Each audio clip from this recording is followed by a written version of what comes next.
자, 여러분들 교재 보겠습니다. 18쪽.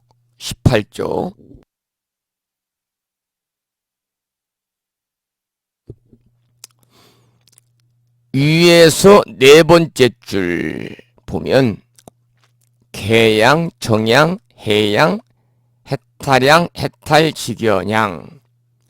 5분향이죠. 5분향. 이 5분향은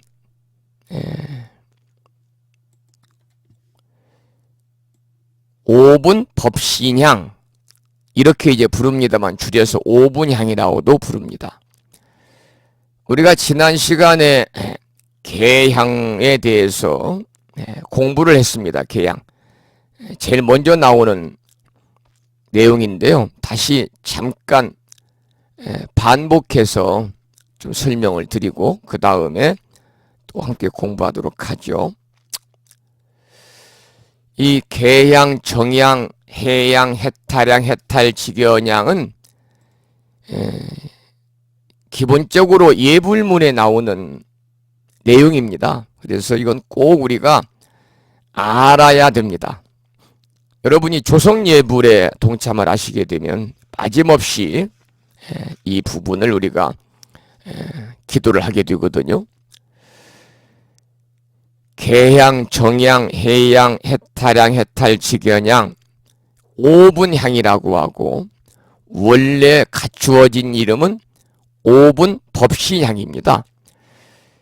여기서 5분향은 부처님을 위시해서 모든 깨달으신 분들이 갖추고 있는 광대한 무량 공덕을 가리키게 됩니다. 우리가 공덕을 크게 말해서 만행 또는 만덕이라고 부릅니다. 서가모니 부처님께서는 84,000가지의 공덕을 갖추고 있다 그러잖아요. 그것을 줄여서 5가지로 말할 때 5분향이라고 하기 때문에 5분향 속에는 온갖 수행의 결과가 다 들어있는 것이죠.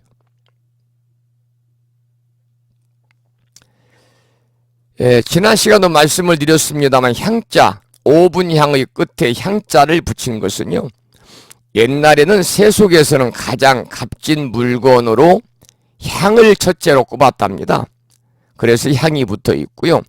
그러나 궁극적으로는 향의 고귀함을 마음속에 심는다. 향의 고귀함을 마음에 심는다는 데 그 뜻이 있습니다. 그렇기 때문에 이제 5분향이라고 하는 것은 당연히 멋진 말이죠. 이제 개향, 정향, 해양, 해탈양, 해탈, 직연양인데 개가 실천이 되면 향기롭겠죠. 향이 들어가 있으니까. 정이 잘 이루어져도 향기롭고 해가 얻어져도 그 향기는 오래도록 남게 되는데 처음에 나오는 개향, 정향, 해양의 세 가지를 개정의 사막이라고 그러잖아요. 그래서 개정의 사막이 불교의 가르침입니다. 우리가 이제 이 대승불교의 수행 덕목이 육바라밀이거든요. 여러분 아시다시피 이 육바라밀도 결국은 사막에서 발전한 것이다. 이렇게 보시면 됩니다. 우리가 육바라밀은 이제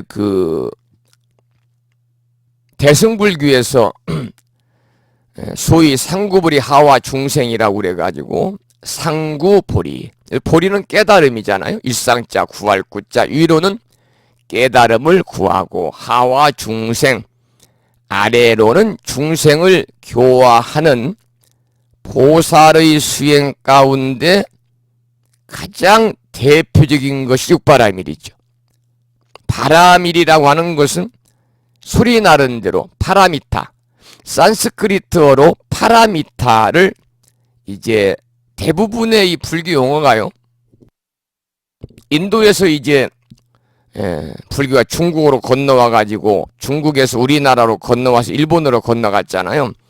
그래 대부분의 이 불교 용어들이 산스크리트가 중국으로 돌아와가지고 그 버머 부처님 당시에 그 언어에 소리 나는 대로 중국말로 적은 거예요. 그래서 파라미타를 소리 나는 대로 적은 것이 바라밀입니다. 우리가 나무 관세음보살 나무아미타불 할 때도 역시 마찬가지입니다. 나무인데 그게 이제 중국으로 건너와서 그 뜻과는 별 의미가 없는 남영남자 없을 무자 나무로 이렇게 소리 나는 대로 적었거든요. 그런데 이 바라밀은 어떤 뜻이냐 한자로는 도피안 이를 또 짭니다. 언덕 한자 저 피자 전덕에 이른다 이렇게 번역을 하죠. 그래서 전덕으로 건너간다. 완전한 성취 완성 수행의 완성이란 의미인데요. 육바라밀은 보살이 이루어야 할 6가지의 완전한 성취입니다. 그래서 이 보살의 육바라밀은 괴로움의 이 언덕에서 우리 살고 있는 이 사바세계는 온갖 괴로움으로 가득 찬 세상이죠. 이 보살의 육바라밀은 괴로움의 이 언덕에서 정말 지혜와 자비로 가득 찬 그야말로 깨달음의 전동으로 건너가는 배다 이렇게 말하고 있습니다마는 이 보살의 수행 덕목인 육바라밀도 사실은 개정의 사막에서 발전했다 그 말씀을 드리면서 육바라밀에 관한 이 대의만 잠깐 말씀을 드렸습니다. 그래서 사막의 첫째가 개입니다. 개. 그래서 글자를 우리가 한자로 풀이하면 경계한다 이런 뜻인데 우리가 흔히 계율이란 말로 표현하죠. 계율이다 이렇게. 그래서 이 개라는 글자는 이제 그 한자는 울타리에다가 창을 들고 서 있는 형상을 하고 있는데 개는 집 밖에서 창을 들고 서 있으면서 집안을 지키는 수위 역할을 한다. 이런 말씀을 제가 지난 시간에 드렸습니다마는 이 계양이라고 하는 것은 계율을 잘 지키면 혼탁하고 무질서한 사유가 밝고 명랑하고 깨끗한 사유가 되기 때문에 그 속에서 절로 향기가 풍겨난다는 의미로 우리가 이해를 하시면 되겠습니다.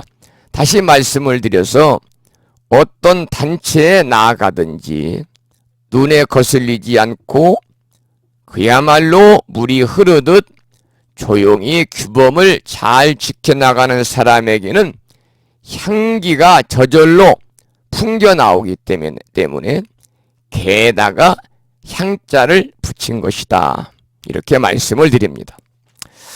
두 번째가 이제 정향이잖아요. 정향. 그러니까 이 정향이라는 것은 전부 다 이게 떨어져 있는 게 아니고 전부 연결이 되어 있는 거죠.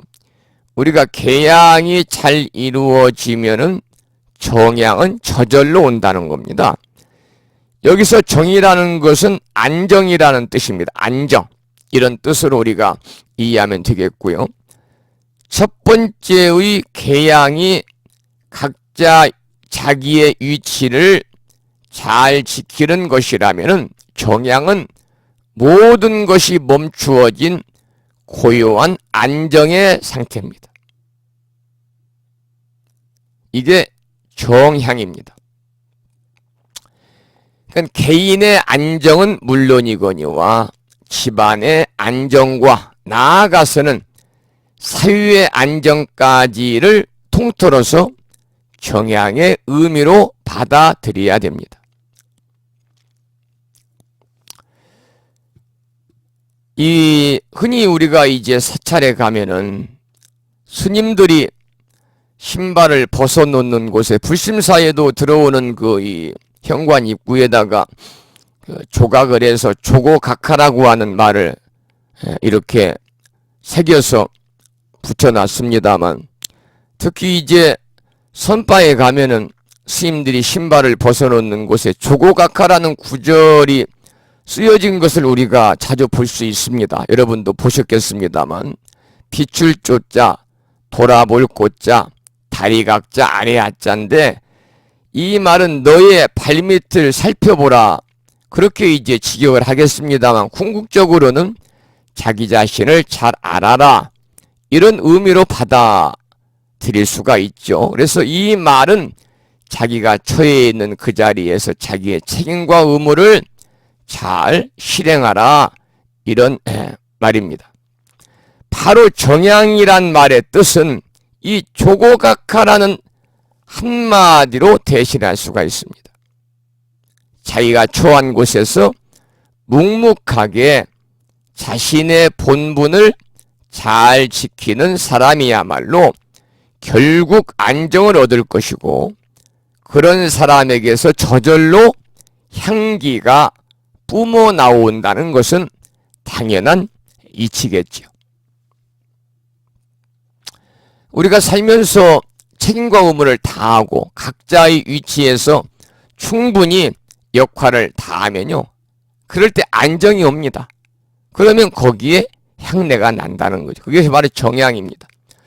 계양, 정양, 해양이 세 번째 나옵니다만 지혜자, 향기 양자거든요. 그래서 지혜의 향기다 그런 뜻인데 우리 불교는 지혜와 자비의 종교라고 그러잖아요. 그렇듯이 불교에서는요. 그 무엇보다도 지혜를 대단히 중요하게 생각합니다. 그래서 불교에서는 지혜로운 삶, 지혜로운 인생, 지혜로운 사람 이렇게 지혜를 강조합니다. 그 어떤 것이라고 해도 지혜가 없다면 빛을 발할 수가 없기 때문에 그래서 부처님께서는 부유한 삶을 살기보다는 지혜로운 삶을 살아라. 이렇게 지혜에 관해서 강조를 하셨죠.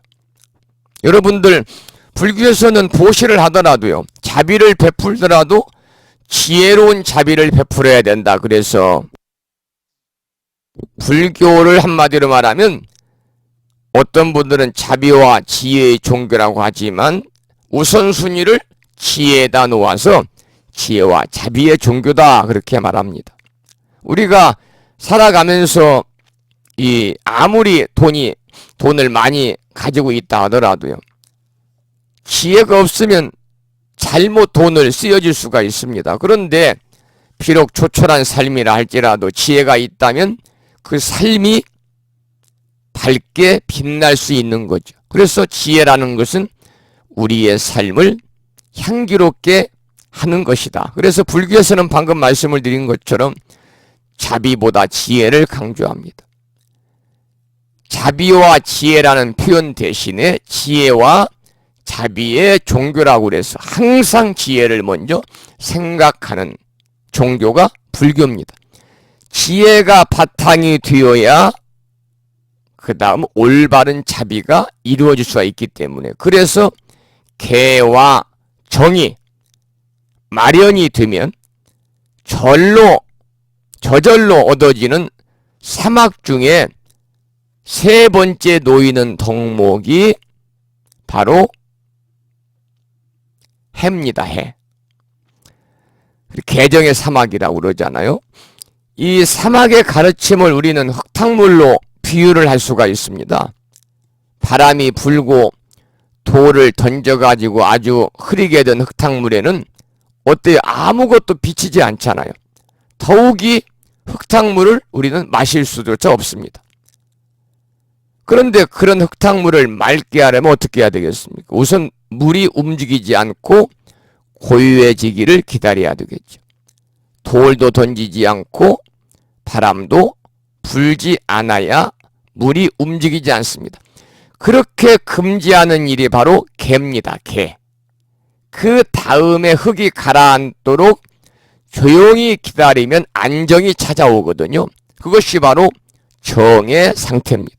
그러면 수면이 안정되어 고요해지면 그 물 위에다가 우리가 원하는 바를 모두 비춰볼 수 있고 맑아진 물은 또 우리가 마실 수가 있게 됩니다. 그런 상태가 되는 것을 해라고 합니다.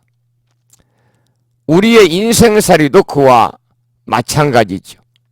무질서하고 혼탁해져서 엉망진창이 된 삶이 있다면 우선 질서를 바로잡아서 안정을 되찾는 일을 먼저 해야 됩니다. 안정을 되찾는 일은 해야 할 일은 열심히 하고 하지 말아야 할 일은 절대로 하지 않는 거죠.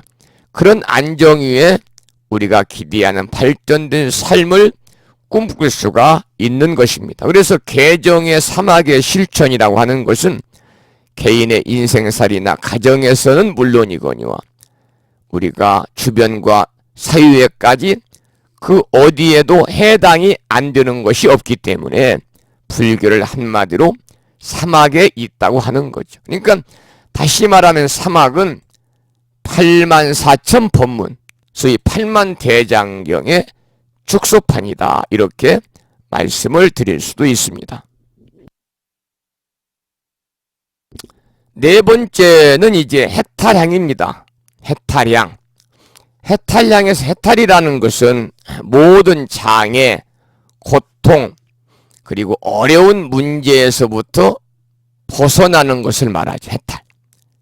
생로병사를 이시해서 집착 때문에 일어나는 개인적인 모든 문제를 고통이라고 할 수가 있습니다. 그런 문제들로부터 벗어나가지고 자유로운 상태가 되는 것을 해탈이라고 합니다. 우리가 부처님처럼 훌륭한 인격자가 되려면 현재의 상태에서 우리가 벗어나야 됩니다. 다시 말씀을 드리면 현재의 상태에서 벗어나기 위해서 조금이라도 겸손해져야 되고 조금이라도 양보하고 상대를 배려하는 마음을 가져야 되겠죠. 그러니까 현재의 상태에서 조금이라도 더 나아지는 것을 가리켜서 삶 속의 해탈이다. 이런 의미로 우리가 이해를 할 수가 있겠습니다. 그래서 궁극적으로는 생사해탈이 목적이라 하더라도 우리가 살면서 작은 해탈부터 실천해야 됩니다. 그러기 위해서는 자기 자신을 어떤 고정된 관념 속에서 보지 말고 항상 새로운 각도로 바라보는 안목이 필요하겠죠. 그런데 우리의 일상생활 속에서 이 해탈을 실천하는 방법으로는 옷 입는 것부터 시작할 수 있다. 이렇게 이야기를 하죠. 같은 옷이라도 조금만 신경을 쓴다면 새롭게 변화할 수가 있거든요. 이것은 단지 유형적인 모습에만 신경을 기울이는 것을 뜻하지는 않습니다. 몸과 마음이 둘이 아니라면 유형적인 몸치장 또한 마음의 움직임과 무관하지 않다.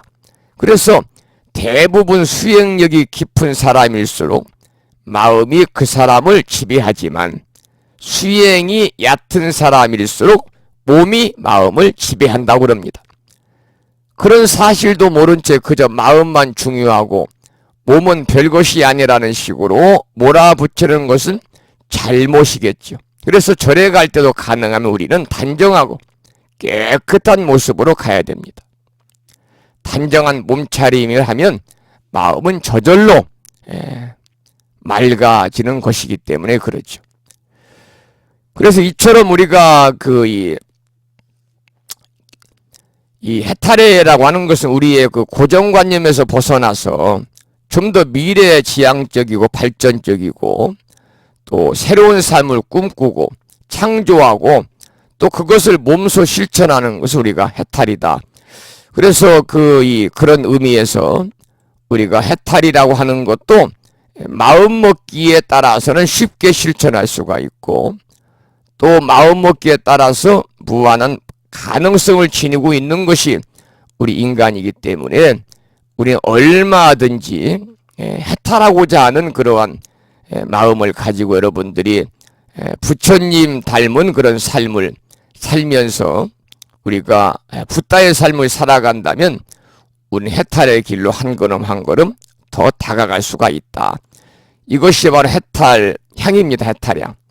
그 다음 마지막에 해탈직연향입니다만 이건 해탈에 대한 바른 이해를 하는 겁니다. 그래서 직연이라는 것은 지혜라는 말과도 일맥상통합니다만 그래서 해탈직연은 모든 사람들을 해탈의 경지로 이끄는 중생제도를 뜻하기도 하는 거죠. 이 해탈에 대한 이 바른 견해가 이제 우리가 쓰게 되면요, 자기 자신도 그렇게 살아야겠다고 생각하고 중요한 것은 바로 실천에 옮기는 겁니다. 그러니까 엄밀히 말씀을 드리면 제대로 알게 되면 자연적으로 실천에 따르게 마련이거든요. 그래서 아는 것과 실천하는 것이 둘이 아닌 상태가 돼야 된다. 그래서 앞에서 말한 계양, 정양, 해양, 해탈양, 이 각각 항목이 자기 것이 되어서 결국 하나가 된 상태가 바로 해탈직연향입니다. 이 오분향에서 이 부처님의 모든 법문이 함축되어 있고, 또 부처님과 모든 수행자들이 갖춘 무량 공덕이기 때문에 우리도 그것을 본받아야 되고요. 오분향을 통해서 우리는 부처님의 가르침이 궁극적으로 어떤 것인가를 배워야 합니다. 그렇기 때문에 제가 불자뿐만이 아니라 스님들도 평생을 통해서 예불문에 이러한 그 오분향, 오분법신향의 구절을 하나하나 음미하면서 매일 불전에 예배를 드리는 것이죠. 그래서 우리가 실제로 오분향은 우리가 그만한 가치가 있는 것이고, 또 읽고 또 읽어도 향기가 가시지 않는 그런 내용을 담고 있는 아주 중요한 가르침이기 때문에 이 오분향은 부처님의 가르침을 이렇게 압축해 놓았다, 이렇게 볼 수도 있고, 우리가 개정의 사막을 통해서 해탈하게 되고, 그 해탈을 남에게 전함으로 인해서 해탈직연이 되는 겁니다. 중요한 것은 개정의 사막을 통해서 우리가 해탈하게 되고, 그 개정의 사막을 통해서 해탈한 것을 남에게 전함으로 인해서 해탈직연이 되는 것이죠. 그래서 불교에서는 사막이라 할 때 이 학자가 이 배울 학자입니다만 단순히 글 공부는 아닙니다. 계를 지키고 정을 찾고 해를 얻는 것 모두가 다 학입니다. 그래서 기도하고 참선하는 사람들을 불교에서는 공부인이다, 이렇게 말하거든요. 그래서 우리가 자기 자신이 불자라고 생각한다면 우리 모두가 항상 공부인의 자세가 되어야 되지 않겠는가, 그런 말씀을 드리면서 이 소승불법의 수행 단계인 그러한 이 오분향, 오분법신향의 첫걸음으로서 수행의 에너지를 우리가 갖추자, 그런 말씀을 드립니다. 그러면 이제 18쪽 두 번째 단락을 보시겠습니다. 수행 이전에 교법으로서 도대체 생명의 본질이나 자신에 대한 근원을 찾는 문제에 대해 경전에서의 가르침은 어떤 것이 있나 궁금할 것이다. 여기서 이제 나온 것은 불경에 수록된 것 중에 가장 수승하다는 수행법이 나와 있네요. 관세음보살이 수행했던 이근 원통의 수행법입니다. 이근 원통. 여러분 많이 들어보셨죠? 귀자, 뿌리 근자를 쓴 이근 원통의 수행법. 요지는 종소리나 바람소리나 사람 목소리나 일단 어떤 소리가 들리면 자신이 그 소리를 듣고 그 소리를 들을 수 있는 무엇인가가 있다는 것을 아는 것이다. 바로 그 소리를 듣는 놈은 무엇인가 하고 깊이 생각해 보면 바로 그 듣는 힘, 듣는 그것은 내가 생겨나기 전이나 죽은 후에도 불생불멸의 자리에 있다는 것을 깨달을 수 있다 그랬습니다. 이근 원통 수행법에 관한 말씀이 나왔습니다. 이근 원통. 우리가 원통이라고 하는 것은 두루 통한다, 전체가 통한다, 그런 의미를 가지고 있습니다. 그래서 이근을 닦아야만이 두루두루 통하는 원통이 된다. 이게 이제 이근 원통인데요.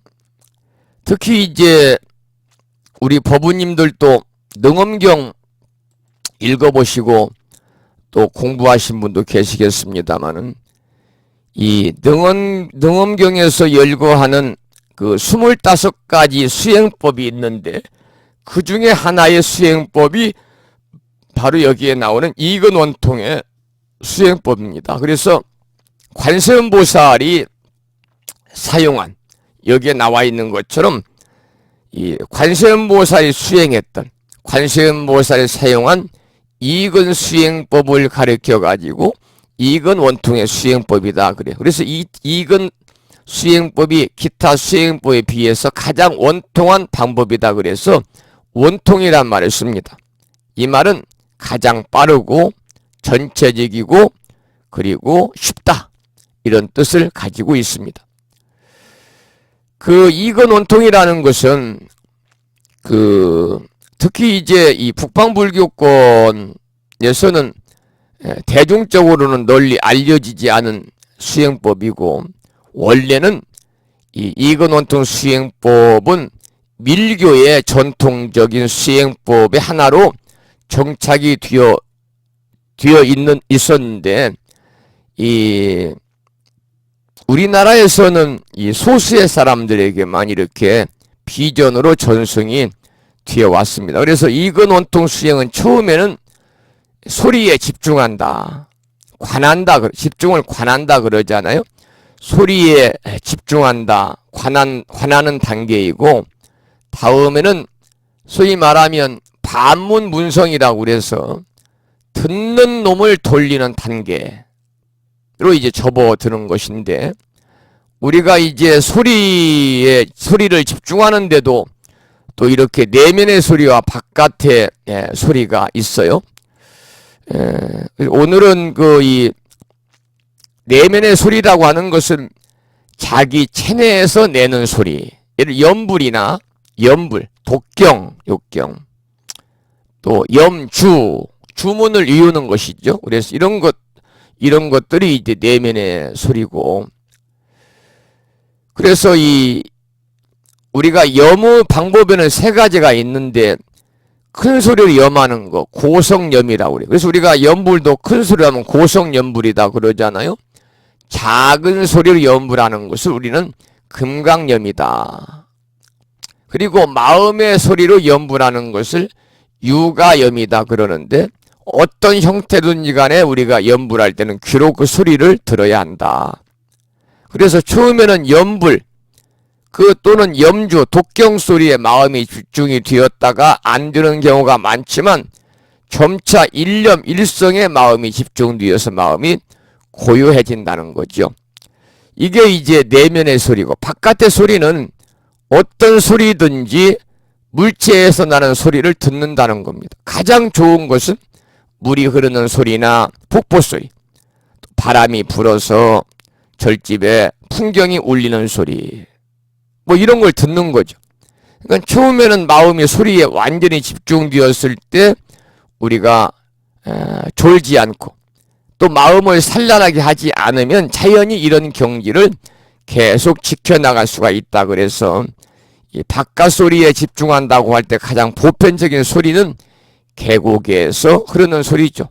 이것이 가장 쉽게 이제 정을 얻을 수 있는 방법이라고 합니다.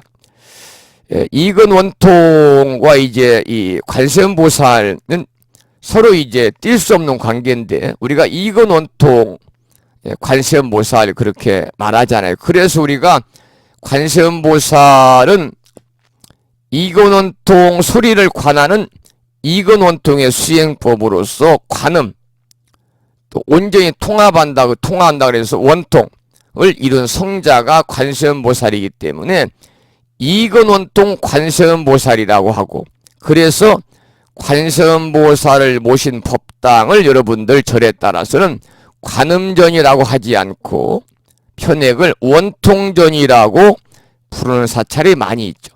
원통전이라고 부르는 것은 바로 이런 의미를 가지고 있어요. 원통전은 이근원통 관세음보살이기 때문에 그래서 관세음보살 소리를 관하는 이근원통 수행법으로 온전히 원통, 통함을 이룬 성자다 그래서 관세음보살을 모신 법당을 관음전이라고 하지 아니하고 원통전이라고 부르는 사찰이 있습니다. 즉 세상의 소리를 지켜보는 관법 수행을 제시하고 있음이 관음 수행이죠. 이근원통에 관해서 간략하게 그 의미만 이렇게 좀 말씀을 드렸습니다. 그 다음에 이제 보면 19쪽을 보겠습니다. 제일 위에 청정 제음문이라, 이 말은 청정함이 소리를 듣는 곳에 있다 그 말입니다. 한자 뜻 그대로 청정함이 음문, 소리 음자 들을 문자 있을 제자, 청정함이 소리를 듣는 곳에 있다. 이 능엄경에 의거해서 간략히 부연하면 보고 듣는 성품을 보아서 그네 막힘을 넘어서는 것을 원통이라고 합니다. 아까도 방금 말씀을 드린 것처럼 온전히 통한다는 겁니다. 그래서 보고 듣는 성품을 보아서 그네 막힘을 넘어서는 것을 원통이라고 하고, 또 듣는 자성을 돌이켜 들으면 듣는 자기의 성품을 돌이켜서 듣게 되면은 그 성품 무상도를 이루기 때문에, 그 성품이 위없는 커다란 깨달음을 이루기 때문에 이것을 원통이라 한다 그랬습니다. 이제 또 다른 수행법으로는 안다는 것, 그 지를 느껴보는 것, 이 안다는 것이 바로 이제 아는 것이 지니까요. 알지자니까 이 안다는 것, 지를 느껴보는 것으로부터 시작한다. 알지는, 알지자는요 한자로 유교에서 자주 나오는 단어이기도 한데 깨달음으로 이끄는 단초라는 겁니다. 그것은 나이를 먹어도 변함이 없다. 경전에서는 부처님께서 왕에게 설법하는 장면으로 묘사가 되는데, 어릴 적 겐지스 강을 바라보면서 이것이 겐지스 강이구나 하고 아는 그것과 백발이 성성한 나이를 먹고서 겐지스 강을 아는 그것에 대하여 불변하는 그것에 대해 강조한다. 그러니까 이 어렸을 때 바라본 겐지스 강과 나이를 먹고 바라본 겐지스 강이 변함이 없는 거죠. 간화선에서 많이 참고하는 이 먹고와도 같은 화두수행법이 있다. 이것은 무엇인가? 이것이 이 먹고잖아요. 이것은 무엇인가?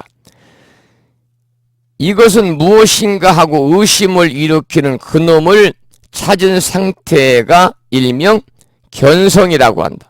여러분 견성이란 말을 많이 들어봤죠? 견성. 볼견자 성품성. 여기서 이제 견성할 때의 성자는요, 성품 성자인데 바로 불성을 가리키는 겁니다. 견성할 때에 볼견자 성품 성자를 쓰는데, 견성할 때의 성자는 무슨 성품이냐면 바로 불성이다. 불성. 그래서 우리가 견성 그러면 자기가 본래 갖추고 있는, 여러분이나 저나 모두 우리가 불성을 다 갖추고 있잖아요. 모든 중생들은요, 부처가 될 성품, 부처의 본성을 본디 다 가지고 있습니다. 그런데 그것을 깨치느냐, 깨치 못하느냐. 본래 갖추고 있는 불성을 깨달으면 부처요. 본래 갖추고 있는 불성을 깨닫지 못하면 중생이죠. 그러니까 중생과 부처는 단지 불성을 깨닫느냐, 불성을 깨닫지 못하느냐인데, 불성은 여러분이나 저나 모든 중생들이 본래 갖추고 있는 성품입니다. 그래서 견성은 바로 불성을 바라보는 것과 같으나 불성을 이룬 것은 아니다. 뭘로 깨쳤다고 해도 일체 모든 업이 바로 소멸되는 것이 아니듯이, 우리가 깨쳤다고 해도 모든 업이 바로 소멸되는 것은 아니듯이, 견성은 15도에서 비유한 것처럼 수행의 첫걸음임을 잊지 말아야 된다. 이 15도, 열십자, 소우자, 그림도자인데 이 선종에서 인간의 본성을 찾는 것을 어디에 비유했냐면 소자죠. 소를 찾는 것에 비유를 해가지고 그린 그림이 바로 15도라는 겁니다. 15도. 본성을 찾는 것을 소를 찾는 것에 비유해서 그린 그림입니다. 그래서 우리가 열십자, 소자, 그림도자를 쓰기도 하고 찾을 심자를 써서 심우도라고도 이렇게 하는데, 이 선의 수행 단계를 소와 동자에 비유해서 그린 그림입니다. 여러분들 절에 가면은, 큰 절 가면 대웅전이나 대웅보전 이렇게 이 벽으로 쭉 둘러서 10개의 그림이 그려져 있는 모습을 우리가 볼 수 있습니다. 그것이 바로 수행 단계를 소와 동자에 비유를 해서 10단계로 그린 그림입니다. 그래서 15도라고 합니다. 15도. 이 15도를 보면은 이 처음 선을 닦게 된 동자가 본성이라는, 이 소는, 나오는 소는 본성입니다. 본성이라는 소를 찾기 위해서 깊은 산중을 헤매다가 마침내 도를 깨닫게 되고, 마지막에는 선종의 최고 이상향에 이르게 됨을 나타내고 있는 그림이 바로 15도라는 건데요.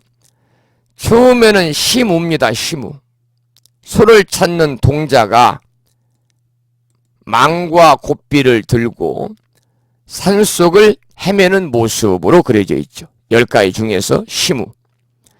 이것은 처음 발심한 수행자가 아직은 선이 무엇이고 본성이 무엇인가를 알지 못하지만 그것을 찾겠다는 열의로서 공부에 임하는 것을 상징하는 것이 바로 심우입니다.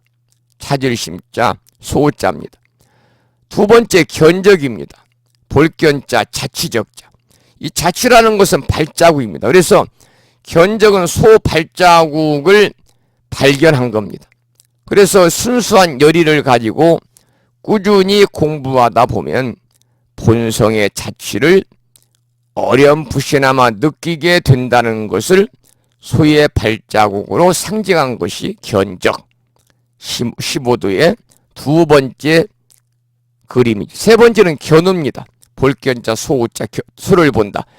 이건 동자가 멀리서 소를 발견하는 모습입니다.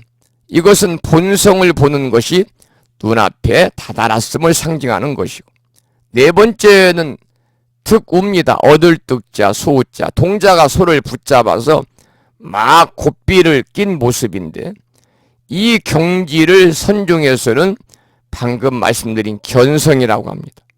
마치 땅속에서 아직 재련되지 않은 그 금이 들어있는 금도를 막 찾아낸 것과 같은 상태다. 그래서 실제로 이때의 소는 검은색을 띤 사나운 모습으로 묘사가 되는데, 이것은 아직 탐내고 성내고 어리석음, 삼독에 물들어 있는 거친 본성이란 뜻에서 검은색의 소의 빛깔로 표현을 한 것입니다.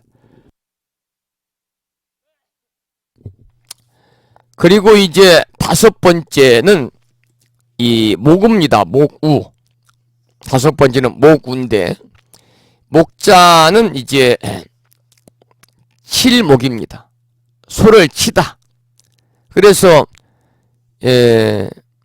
소를 자연스럽게 놓아두더라도 저절로 가야 할 길을 갈 수 있게끔 길들이는 모습입니다. 우리가 소를 기르는 것을 소를 친다고 그러지 않아요? 그래서 삼독의 때를 지우는 깨달은 것을 더욱 갈고 닦는 단계입니다, 이게. 그래서 선에서는 이 10가지 중에서 이 모구의 과정을 가장 중요시 하고 있는데, 그 이유는 뭐냐면, 한번 순하게 길들이기 전에 달아나 버리면 그 수를 다시 찾는다는 것은 더욱 어렵기 때문에 특별히 여기에 이제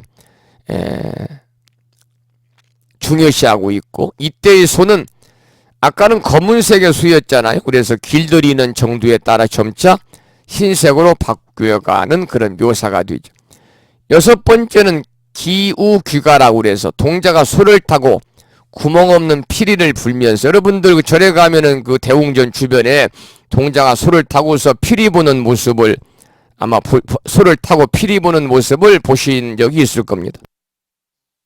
그래서 동자가 소를 타고 구멍 없는 피리를 불면서 본래의 그러한 고향으로 돌아오는 모습인데, 이때의 소는 완전한 흰색입니다. 그래 특별한 지시를 하지 않아도 동자와 일체가 되어서 피 안의 세계로 나아가게 되고, 제가 조금 전에 구멍 없는 피리라고 그랬는데, 이 구멍 없는 피리에서 흘러나오는 소리는 가히 우리가 육안으로 살필 수 없는 본성의 자리에서 흘러나오는 소리를 상징한다고 그럽니다.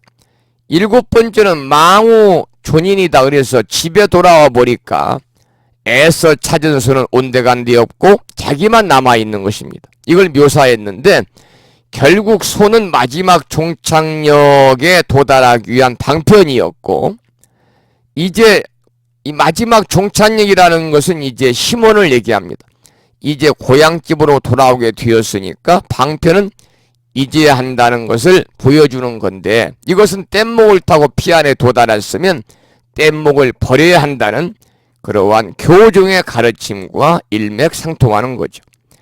그리고 이제 그 다음 여덟 번째는 인우구망이다. 그래서 인우구망, 소 다음에 자기 자신도 잊어버린 상태를 묘사한 것으로, 여러분이 그림을 보면 절에서 텅 빈 동그라미 원상만을 그려놓은 것을 볼 수 있습니다.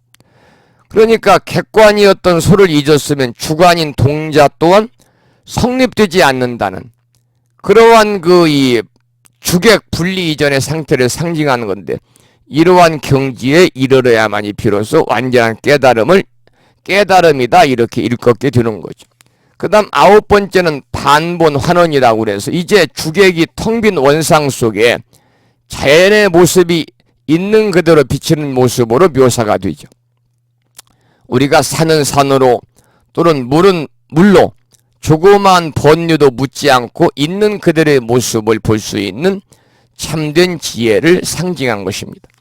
마지막 열 번째는 입전수수다. 그래서 지팡이에 큰 포대를 메고 사람들이 많은 곳으로 가는 모습으로 묘사가 됩니다만, 이때의 큰 포대는 중생들에게 베풀어줄 복과 덕을 담은 포대랍니다. 그래서 불교의 궁극적인 뜻이 중생의 제도에 있음을 상징한 것이 바로 15도의 마지막 열 번째인 입전수수다. 그래서 여기 나와 있는 15도에 관한 말씀을 간략하게 설명을 해드렸습니다.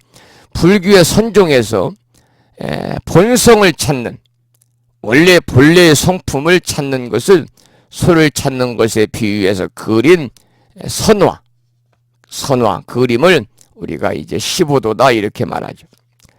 견성은 15도에서 비유한 것처럼 수행의 첫걸음임을 잊지 말아야 한다.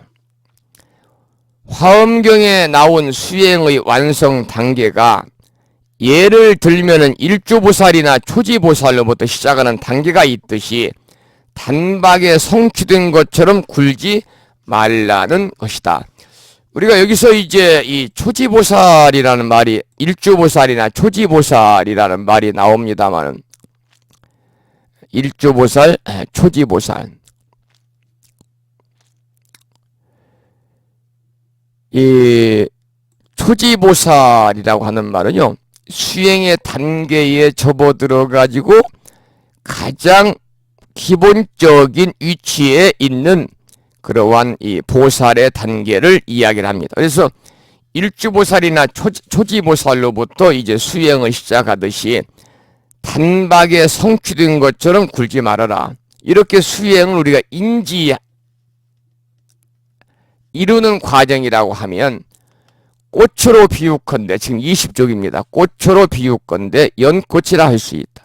연꽃이 꽃을 피우기 전에 이미 씨를 씨를 같이 품고서 꽃을 피우듯이, 여러분들 연꽃이 피우면 그 연밥 안에 씨가 다 들어있잖아요. 그래서 이미 씨를 같이 품고서 이렇게 꽃을 피우듯이 원인은 단순하게 인만 존재하는 것이 아니라 그 원인 속에는 이미 결과가 포함되어 있다는 것이다. 이와 같이 수행의 첫걸음은 이미 완성된 모습이 담겨져 있다는 뜻을 사전에 내포한다. 나중에 소개될 법성계의 초발심시 변정각이라는 내용이 무이상, 둘의 모습이 모양이 아니라는 무이상과 그 의미를 같이 한다. 이제 초발심 변정각이 이제 뒤에 나오게 되겠습니다만, 이 말은 여러분 다 아시다시피 초발심을 그대로 계속하면 문득 정각을 이룬다, 그 말입니다. 그래서 특히 이제 처음 마음을 발할 때가 문득 정각을 이루는 때다, 그 말입니다. 처음 마음을 발할 때가 문득 정각, 올바른 위없는 깨달음을 이루는 때다. 우리에게는 진여의 성품이 다 있기 때문에 찾으면 바로 나타나는 것입니다. 대개의 사람들은 하늘을 뚫을 것 같은 초발심을 내지만은 세월이 흐를수록 자꾸 퇴굴심, 물러나는 그런 물러나고 굴하는 마음, 퇴굴심이 일어나고 나중에는 이 처음 발심할 때 그 마음을 잊어버리게 되죠. 그런데 여기서 말하는 초발심이 변정각은 누구나 처음 발심할 때 그 마음만 퇴전하지 않고 꺾이지 않고 물러나지 않고 계속 수행을 정진하면 누구든지 어느 날 문득 그 깨달음을 얻을 수 있다. 그래서 이 초발심을 그대로 계속하는 것이 매우 중요한 것임을 강조하는 말이 바로 다음에 나올 초발심시 변정각인데, 이 초발심시 변정각이라는 내용이 무이상과 의미를 같이 한다. 그럼 무이상이라는 것은 뭐냐면 방금 말씀을 드린 것처럼 두 가지 모양이 아니다. 두 가지 상이 아니다. 상은 모양입니다. 두 가지 모양이 아니다. 이 말은 깨달음의 별도의 경계가 있는 것이 아니다, 그 말입니다. 깨달음에는 어떠한 경계도 없다는 거죠. 선종의 5조 법연선사의 말씀처럼, 이 5조 법연선사의 말씀처럼 법문위무문이라, 법문위무문이라. 무엇이 부처를 이루는 수행법이냐고 묻자 방법이 없다라고 대답한 것은, 무문이라는 것은 실제 방법이 없다는 것이 아니라 어떤 방법으로든 다 불법에 도달할 수 있다는, 오히려 무수한 방편이 있다는 것이다. 불교적 용어의 무라는 것은 역설적으로 유의 끝없음을 일컫는 말이기도 하다. 그래서 선가에서의 말에 끄달리지 말라는 것이 바로, 이 말에 끄달리지 말라는 것은 그 말에 끌려서 따라가지 마라, 그 말이죠. 바로 이런 경계를 두고 한 말이다. 깨달음의 경계란 현재 있는 상태 그대로다. 눈에 보이고 느끼고 감각되는 상태가 달라지지 않는다. 이 상태 그대로가 바로 깨달음, 볼이다, 그 말입니다. 눈에 보이고 느끼고 감각되는 상태 그대로가 바로 볼이 깨달음이다. 그래서 우리가 볼이 즉 본뇌, 본뇌 즉 볼이다. 본뇌 즉 볼이다. 본뇌가 곧 깨달음이다. 그런 말이 있거든요. 바로 여기서 출발한다는 거죠. 스스로 자정된 상태에서 주객을 벗어난 상태에서 바라보는 주객은 이미 주객으로서의 의미를 상실한 주객이다. 다시 말하면 한 통 속의 주객이라고나 할까.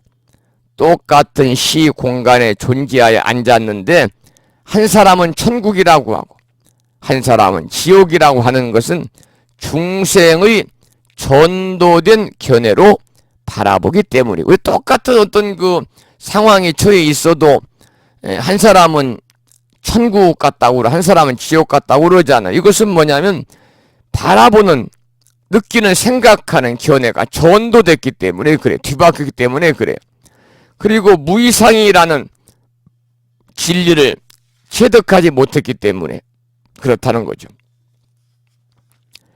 다시 말해서 마음의 본바탕은 공한데 둘로 나누어 보는 것은 바른 견해로 비롯됨이 아니니 무이상, 두 가지 모습 이상으로 보지 말라는 것이다. 이런 상태의 기준점은 바로 뭐냐면 마음입니다. 마음.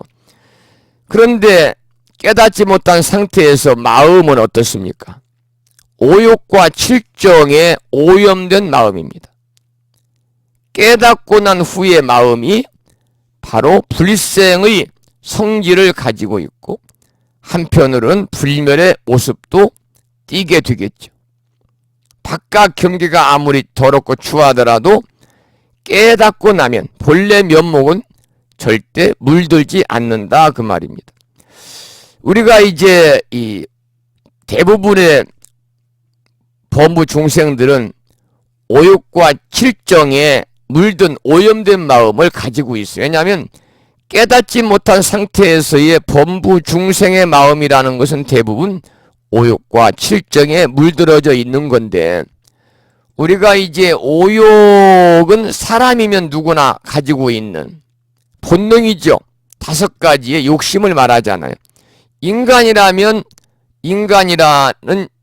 누구나 가지고 있는 그러한 욕심입니다.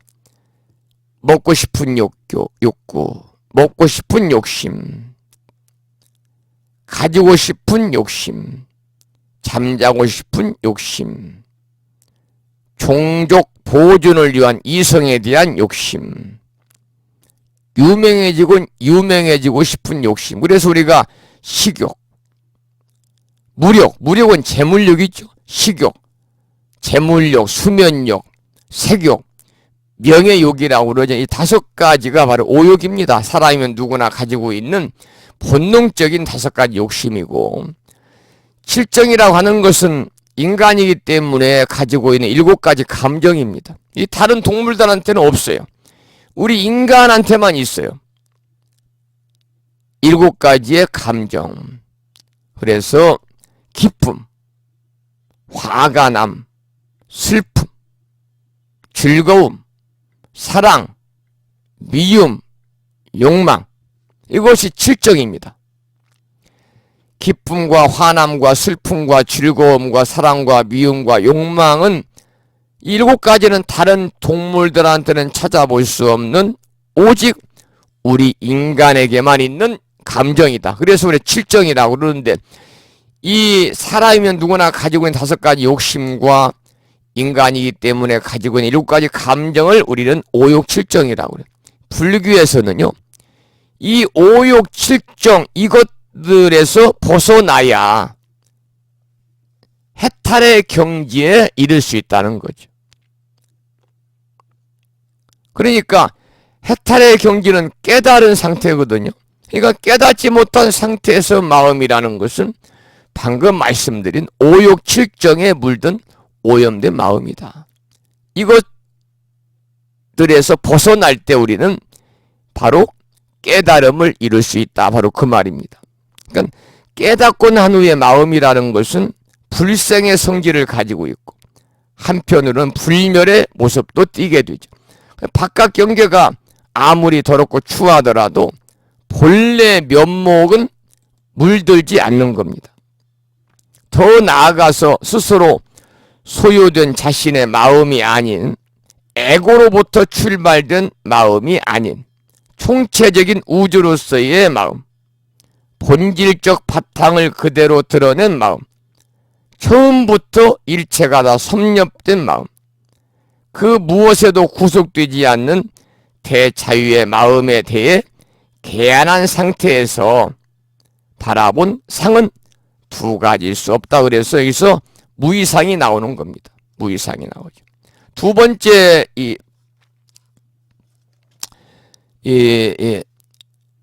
법성 원흉하고 그 다음에 나오는 두 번째 구절이 무이상이잖아요. 그 무이상에 대한 설명을 지금 하고 있는 겁니다. 무이상에 대한 설명. 법성 원흉 무이상이다. 그러면 이 상이라는 것은 뭐냐? 무이상 그러는데 비추어진 것입니다. 비추어진 것으로 마음은 거울과 같이 작용한다. 그러니까 오염되지 않은 마음에서 바라본 경계는 왜곡되지 않기에 차별되어서 인식되지 않는다는 겁니다. 그러니까 차별하는 마음이 없으면 대상은 왜곡이 되지 않겠지요. 그래서 본래 성품을 회복한다면 모든 경계는 본래 마음과 일치되어 나타난다. 여기서 성품의 회복이라고 하는 것은 이미 법성이 원흉하다. 그런 의미를 가지고 있습니다.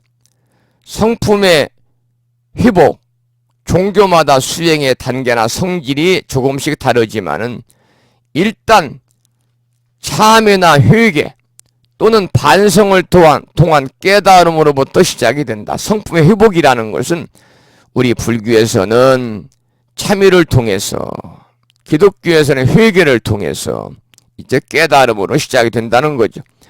마음이 공하다는 것을 깨닫고 죄와 복이 공하다는 것을 깨닫고 나니 내 마음이 공하고 죄복이 공하다는 것을 깨닫고 나니 본래 법성이 원흉해서 마음과 일체 경계가 딱딱 하나로 들어맞게 된다.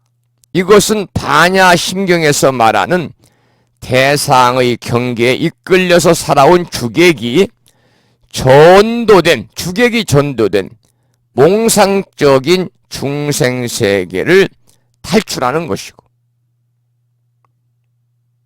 흔히 자주 접하는 수처작주, 입처개진처럼 주인공의 삶을 살아가는 것이다. 그러니까 이제 마지막 그 첫 번째 구절인 법성원용 무이상의 그 마지막 설명입니다만은, 이렇게 이제 마음이 공하다는 것을 깨닫고 뭘 통해서? 참회나 회개나 반성을 통해서 또 죄복이 공하다는 것을 깨닫고 나니 본래의 법성이 원흉해서 마음과 일체 경계가 딱딱 하나로 들어맞는다. 이것은 반야심경에서 말하는 대상의 경계에 이끌려 살아온 주객이 전도몽상적인 중생세계를 탈출하는 것이고, 흔히 자주 접하는 수처작주, 입처개진처럼 주인공의 삶을 살아가는 것이다 그랬습니다.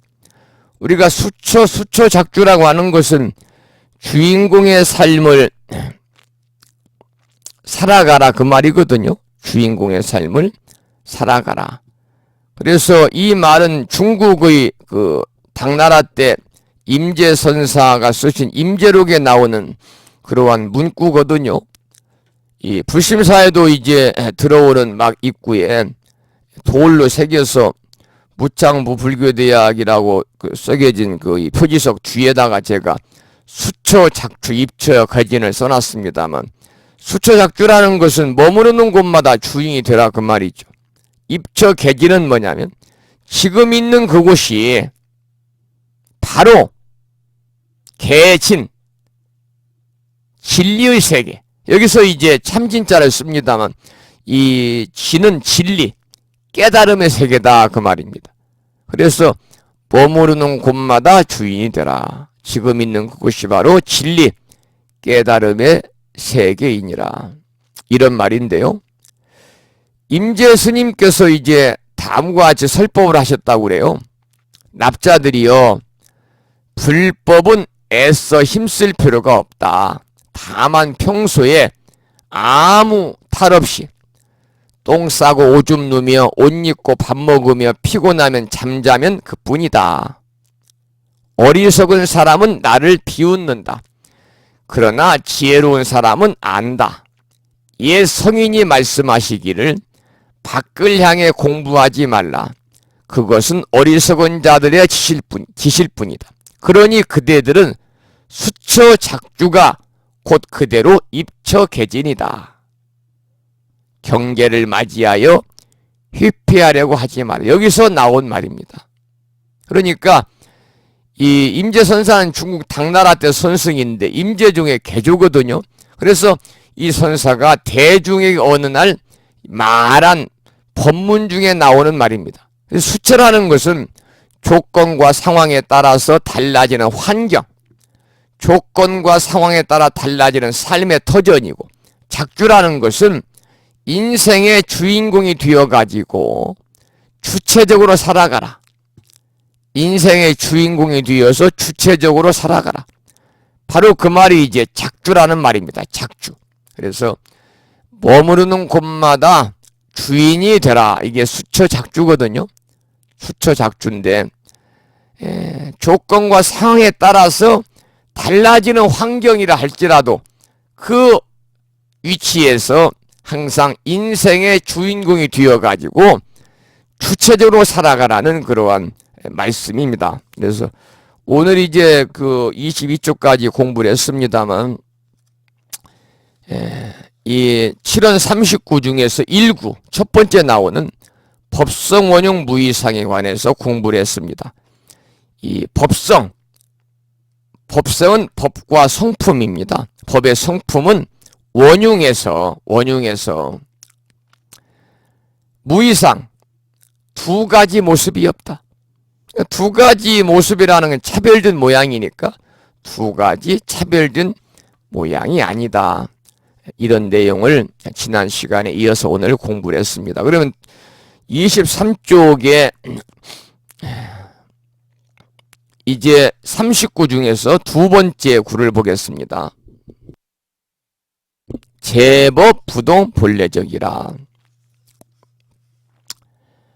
이 제자는 모두 제자입니다. 모든 법은 일체법은 부동, 움직이지 않고 본래적입니다. 본래가 고유할 적자거든요. 정멸하다. 본래가 정멸하다. 일체법은 제법 부동 본래적이라. 일체법은 움직이지 아니하고 본래 정멸하다 그 말입니다. 여기서 이제 법이라고 하는 것은 일체법, 제법 그랬는데 법이라는 것은 절대가 아닌 드러난 현상을 나타내는 상대적 개념이라고 그랬습니다. 제법과 부동, 일체법과 모든 법과 움직이지 않는다는 제법과 부동을 풀어서 나누어 풀자면 먼저 제법은 일체 모든 법이죠. 일체 모든 법. 즉 어떤 현상이나 우주 일체가 드러난 모든 모습, 소위 만유를 일컫게 되는 겁니다. 만유. 그리고 부동이라는 것은 움직이지 않는다는 것은 법의 본질입니다. 법의 본질. 다시 말해서 만유의 속성은 본래가 정멸하다 그 말입니다. 만유의 속성은 본래가 정멸하다. 우리가 앞에서 보았듯이 법자를 이렇게 파자, 깨뜨려 보면 물이 흘러가는 모양이거든요. 물이 흘러가는 모양. 법은 동의 입장에 있으나 법은 움직이는 입장에 있지만 동은 정을 바탕으로 한다. 본체가 정하지 않으면 현상은 절대 동할 수 없기 때문에 정은 고유할 정자거든요. 그래서 여기서 부동이라는 것은 바로 정을 의미하기 때문에 따라서 일체법은 정을 바탕으로 한다. 그래서 움직이지 않는다. 본래 정멸하다 그 말이죠. 한 단계를 더 나아가 보건대 수행적인 측면으로 본다면은 부동은 정멸과는 질적으로 좀 다르다. 부동이란 어떤 현상을 말하며 24쪽입니다. 움직이지 않는다는 부동이란 어떤 현상을 말하며 정멸 이전 단계로 이해를 해야 된다. 정멸이라는 것은 고유할 적자, 멸할 멸자인데 적적함마저도 멸한 단계. 아주 적적함마저도 멸한 단계가 정멸인데 양극단을 모두 벗어난 중도고 이는 현상이 아니다. 부동을 협의적으로 해석한다면 부동은 동의 대치적 개념으로서 양변의 극단에 서 있게 된다. 지구가 돌고 있어도 돌고 있다는 사실을 전혀 느끼지 못하는 거죠. 우리가 살면서 지구가 돌고 있다는 것을 전혀 못 느끼잖아요.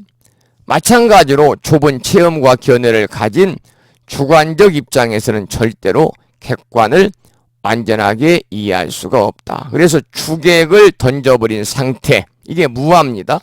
즉 무아가 되었을 때만이 양극단을 열 수 있기 때문이다. 열반경에 재행무상 시생멸법 생멸멸이 정멸위락이라는 경고가 있다.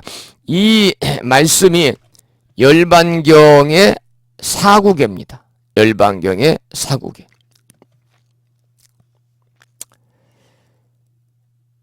이 말씀은 재행이 나오는데 재행무상. 재행은 위의 제법과도 성질이 같은데 무상, 항상함이 없다.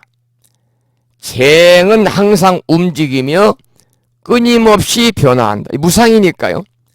재행은 항상 움직이며 끊임없이 변화한다. 모든 것은 변한다 그 말이죠. 이를 생멸법이라고 하는데 나고 죽는 법을 말한다. 그러니까 희생멸법이죠. 생겨났다가 없어지는 법이다 그 말입니다. 나고 죽는 법. 생멸이라는 것은 육체적 목숨의 생과 사를 의미하기도 하지만 작게는 생각이 일어나고 생각이 사라지는 것을 의미한다. 재행무상 희생멸법. 모든 것은 변하니 이것은 생겨났다 없어지는 법이다 그 말입니다. 생멸멸이 즉 나고 죽는 것이 모두 사라졌을 때, 그러니까 생멸멸이는 생기고 없어지는 것을 없애면 그 말입니다. 정멸위락이라. 정멸위락이라. 모든 번뇌로부터 자유로워졌을 때 이를 해탈이라 일컫는다. 이 재행무상 시생멸법 생멸멸이 정멸위락이라는 이 내용에 대해 설명을 했습니다만 이것이 이제 열반경의 사구계입니다. 이 세상의 모든 일은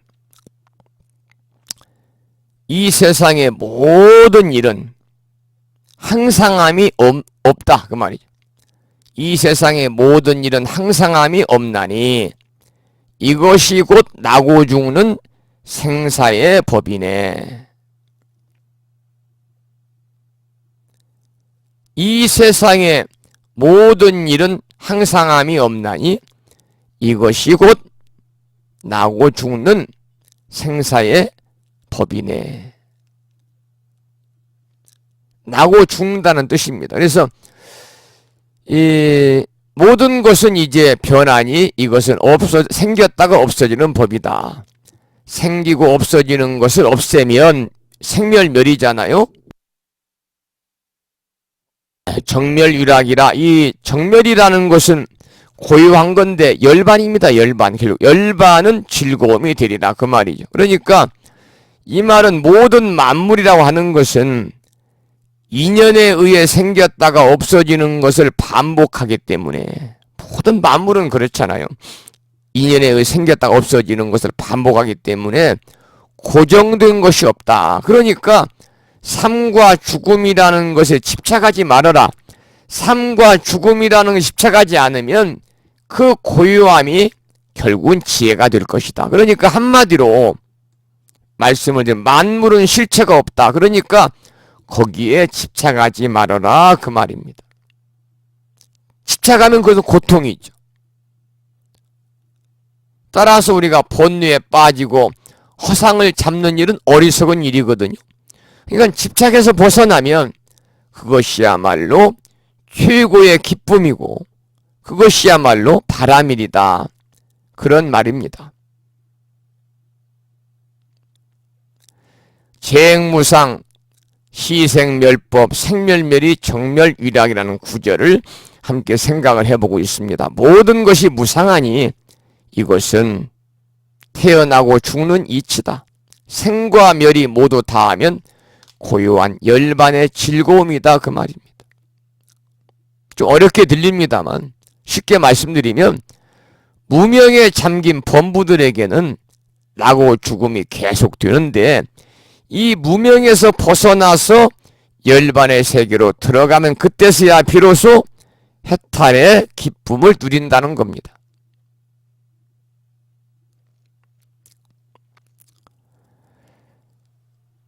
그 다음에 이제 내용을 보겠습니다. 24쪽 밑에서 세 번째 줄입니다. 그러나 해탈은 마지막 단계가 아니다. 위의 주제인 본래적, 제법부동 본래적이 나오잖아요. 지금 2구에 일체법은 움직이지 않고 본래정멸하다. 여기에서 나오는 본래적이라는 의미와 같은 정멸이 되어야만이 비로소 도가 완성이 된다. 이렇게 완성된 도의 본질은 정멸상을 띠고 있기 때문에 결국은 제법은 어때요? 부동하다. 이렇게 표현을 한 것이죠. 제법은 부동하다. 이해가 되시나요? 완성된 도의 본질은 정멸상을 띠고 있기 때문에 결국 제법은 부동하다 이렇게 표현을 했습니다. 25쪽을 보면은요.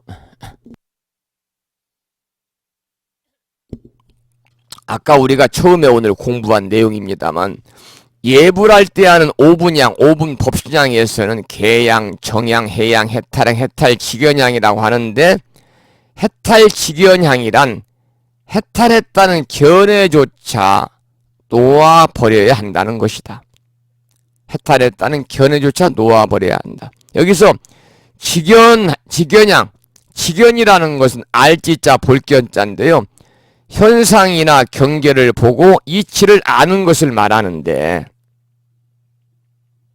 원래 직연이라는 것은 지견, 무견의 약자입니다. 다시 말해서 직연하여도 견조차 없는 상태, 보고 알아도 알미 없는 상태를 의미합니다. 직연, 무견의 약자입니다. 이는 장자의 망적 지적과도 같은 것이다. 망적 지적은 뭐냐면 우리가 잊을 망자잖아요. 적당함을 잊었을 때가 바로 적당한 것이다 그 말입니다. 그래서 만족함을 잊었을 때가 가장 만족한 상태라는 것이죠. 그러니까 깨달았다는 건 역시 나도 깨달았다고 하면 그는 이미 깨달은 것이 아니다. 깨달음의 문 밖에 있다. 그래서 선종에서는 격의 도리로서 진리란 말할 수 없다고 하는 가르침을 주고 있는 것이다. 격의 도리, 격의 도리. 이 선종에서 나오는 얘기입니다만은 격의 도리라는 것은 뭐냐면은 어떤 설정된 그러한 언어의 뜻에 구애받지 않고 부정이나 긍정이나 양 날개를 자유자재로 넘나들면서 언어의 격식을 뛰어넘는 그러한 진리를 격의 도리라고 합니다. 우리가 말이 있으면 좋다, 나쁘다, 옳다, 그르다 하는 생각이 들고 옳다고 하면 기분이 좋아지고 나쁘다고 하면 기분이 나빠지죠. 그래서 틀이 잡히고 논리가 생기고 또 격식이 생기고, 그래서 격식을 벗어나면 틀렸다고 그러고 아니다는 갈등이 생기는데, 그렇기 때문에 진리는 옳고 그르다의 이분법을 뛰어넘는 곳에 있다. 이 말이 바로 이제 언어의 격식이나 관례를 초월한 말이지만은 진리를 담고 있음을 말하는 것이 선중에서 말하는 격의 도리입니다. 말로써 무엇인가를 조작하려는 마음은 진리와 상반되었기에 이미 그르쳤다고 깨우침을 주는 것이 격의 도리입니다. 이는 노자가 쓴 도덕경에 도가도 비상도라는 첫 대목과도 일치하다. 이 노자가 쓴 도덕경에 나오는 도가도 비상도라는 말이 있는데, 이 말은 뭐냐면 도가도 비상도. 도가도라는 것은 도를 돌이라고 말할 수 있다면 비상도, 이미 도가 아니다 그 말입니다. 도를 도라고 말할 수 있다면 이미 도가 아니다. 그러니까 도는 말이나 글로 설명할 수 있는 것이 아니다 그런 얘기죠. 이것이 도가도 비상도인데 도덕경에 나오는 첫머리와도 일치한다. 따라서 진정한 열반이라는 것은 정멸했다는 것조차 잊을 때 정멸상을 띈다는 겁니다. 진정한 열반은 정멸했다는 개념조차 잊을 때 정멸상을 띠게 된다. 이 정멸이라는 말이 이제 여기 2구에서 나오잖아요. 정멸. 이 고유할 적자에다가 이제 멸할 멸자를 쓰는 겁니다. 그래서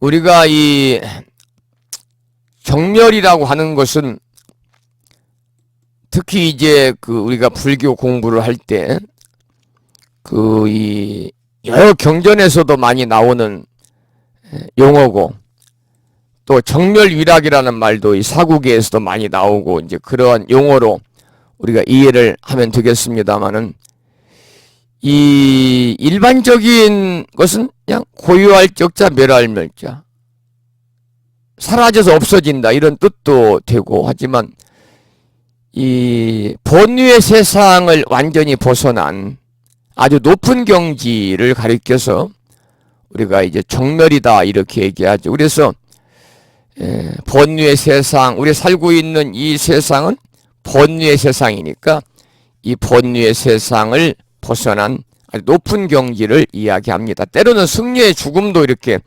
정멸이라고 합니다만은, 그래서 진정한 열변이라는 것은 정멸했다, 본유의 세상을 완전히 벗어난 높은 경지에 내가 달았다는 것조차 잊을 때 정멸상을 띠고, 그 경계는 위락으로서 세속적 즐거움이 아닌 법열로 완성된, 우리가 이 세속적인 이 법열과 세속적인 그 즐거움과 그리고 이제 법열과는 근본적으로 다르거든요. 법열이라는 것은 법법자 기쁠 열자를 써서 이 참된 이치, 그러니까 부처님의 가르침을 통해서 진리의 깨달음을 깨달아 가지고 참된 이치를 깨달았을 때 마음에서 일어나는 그러한 기쁨을 우리가 법열이라고 합니다. 법열. 다른 말로는 법피. 기쁠 있자죠? 법피라고도 이렇게 씁니다. 그래서 법열, 법피가 같은 말인데, 진정한 열반이란 정멸했다는 것조차 잊을 때 정멸상을 띠고, 그 경계는 위락으로서 한류자 기쁠, 즐거울 낙자죠. 아까 제가 설명을 드렸던 그 내용에 이제 나오는 열방의 사후계에 나오는 말씀 중에 나오는 거죠. 정멸위락이다. 마지막에 나오잖아요. 정멸위락이다. 그래서 그 이 고요함, 열반은 즐거움이 된다 그런 뜻인데요. 그러한 이 세속적 즐거움이 아닌 우리가 오욕이나 또 말초신경을 자극하는 그런 즐거움이 아닌 일시적인 즐거움이 영원한 법열로서 완성된 상락아정의 즐거움을 말한다. 여기서 나오는 이제 상락아정이란 말이 나오거든요. 여러분들 이 상락아정이란 용어는 많이들 들어보셨죠? 상락아정이다.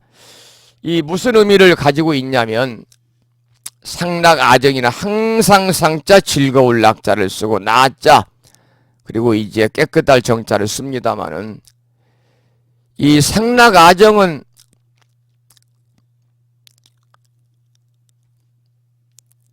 나를 정결하게 해서 항상 즐거움 속에 산다. 나를 정결하게 해서 항상 즐거움에 산다는 그런 이 의미가 되는데, 그러니까 변치 않고 즐겁고 참 아로서 청정하다. 이런 이제 직역이 되겠습니다만 열반의 4가지 덕이라고 그럽니다. 상락아정은 열반의 4가지 덕이다. 그렇게 얘기를 하는데, 열반은 모든 번뇌의 얽매임에서 벗어나고 진리를 깨달아가지고 소위 불생불멸의 법을 체득한 경지가 열반이고 불교의 궁극적인 실천 목표잖아요. 그래서 상락아정은 열반의 4가지 덕목인데 글자 한자 한자가 깊은 뜻을 가진 말입니다. 상은 뭐냐? 항상 상자인데 영원한 본성을 얘기합니다. 영원한 본성. 부처 같은 본성은 어때요? 변하지 않고 없어지지 않기 때문에 영원한 본성입니다. 이게 상입니다. 낙이라는 것은 즐거울 낙자인데 인연을 초월하고 업장을 소멸해서 즐거워하는 해탈의 경지입니다. 이 낙은 우리 범부중생이 느끼는 즐거움이 아니라 인연마저 초월합니다. 그리고 업장마저도 소멸해서 즐거워하는 해탈의 경지를 여기서는 낙이라고 합니다. 아라는 것은 뭐냐면 본성의 자아입니다. 그래서 우리 본성의 자아는 청정무구한 자아입니다. 무구, 때가 전혀 없는 청정한 자아입니다. 이게 아입니다. 그리고 상락아정할 때 정은 깨끗할 정자인데 번뇌와 망상이 없이 고요하고 대단히 맑은 상태를 가리키는 겁니다. 이것이 바로 이제 상락아정입니다. 그러니까 우리가 시장 한가운데 있어도 마음이 동요되지 않고 깨끗해서 누구에게나 도움을 베풀 수 있는 상태. 그래서 상락아정은 청정무구한 본성을 찾아서 즐거워하고 또 자유자재하면서 번뇌와 더러움이 없는 청정한 덕을 이룬다라는 말이 됩니다. 그러고 보면 상락아정은 이르기 어려운 경지이지만은 이를 얻기 위해 힘써 노력하라는 바로 부처님의 가르침이다. 이렇게 우리가 이해를 하시면 좋겠습니다. 그게 상락아정의 의미죠. 그러나 이러한 정멸상은 현실과 구분하여 별도로 있는 것이 아니라 제법, 즉 지금 이 순간 이 자리에 있다. 많은 사람들이 세속적으로 추구하는 것은 마음 밖에 있는 것으로 착각한다. 행복도 불행도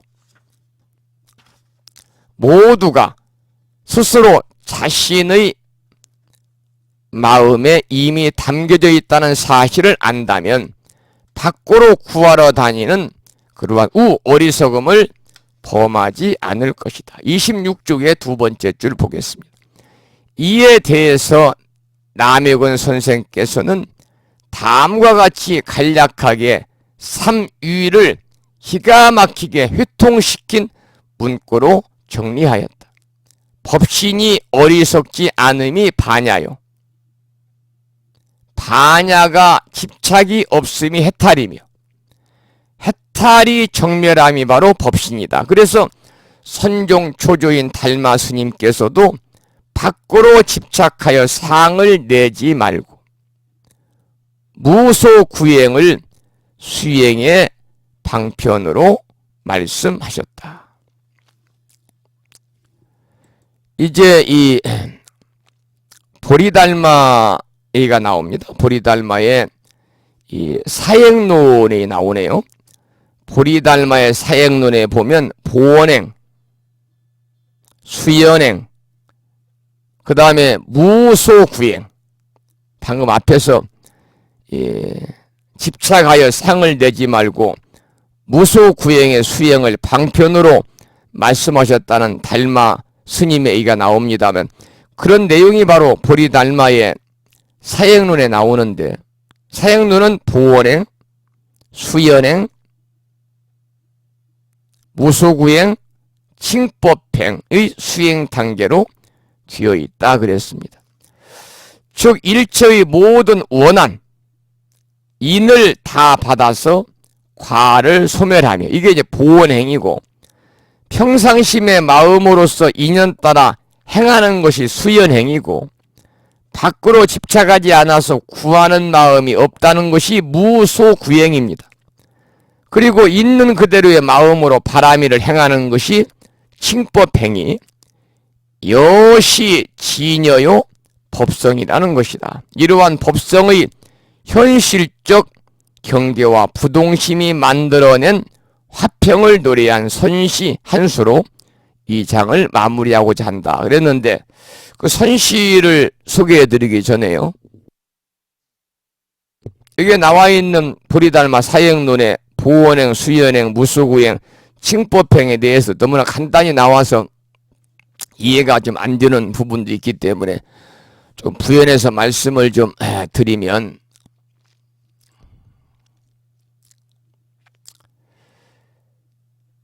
이 첫째가 이제 첫째 나오는 것이 보원행인데, 보원행이라는 것은 뭐냐면 이 전세의 원한의 값을 치르는 실천입니다.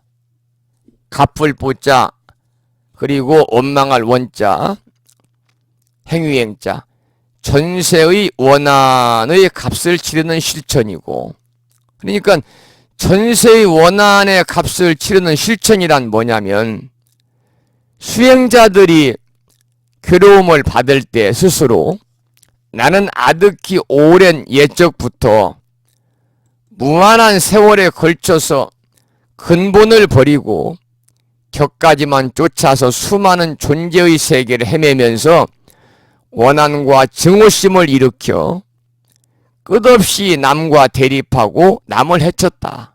현재는 죄를 범하는 일이 없다 하더라도 이 괴로움은 모두가 나 자신의 전세의 나쁜 업의 열매가 익은 것이지 신의 탓도 아니고 다른 사람이 만들어준 것도 아니다라고 생각을 해서 기꺼이 인내하고 받아들이되 도무지 원망하거나 안갚음하지 않는다는 겁니다.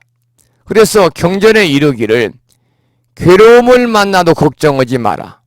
왜냐하면 의식은 근본에 통하기 때문이다라고 하였으니, 이러한 생각이 일어날 때 이치와 하나가 되어 원망을 체득하여 진리에 나아갈 수 있다. 그러므로 전세의 원한의 값을 치르는 것을 말하는 것이 바로 보리달마의 사행론 중에 첫 번째인 보원행입니다. 보원행.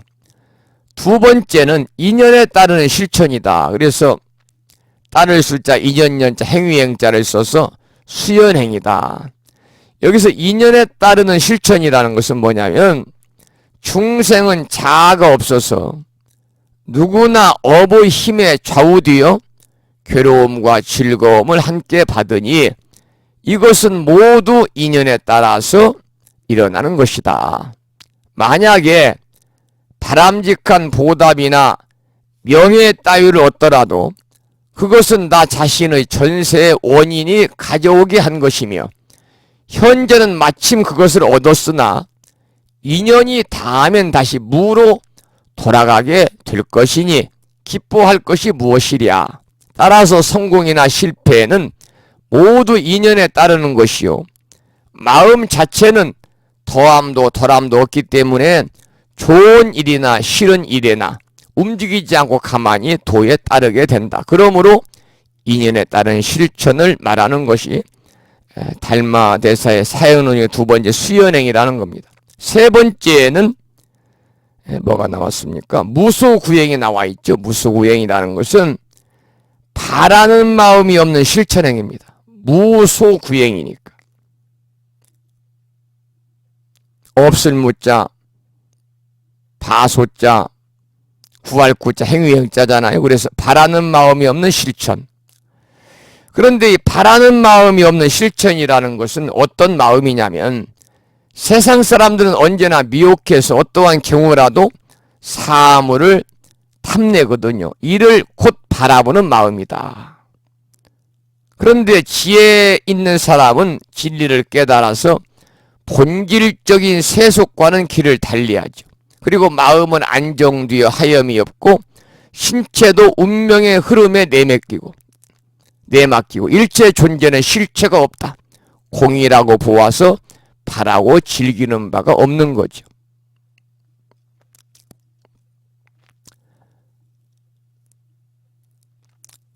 이것이 바로 이제 바라는 마음이 없는 실천이라는. 그러니까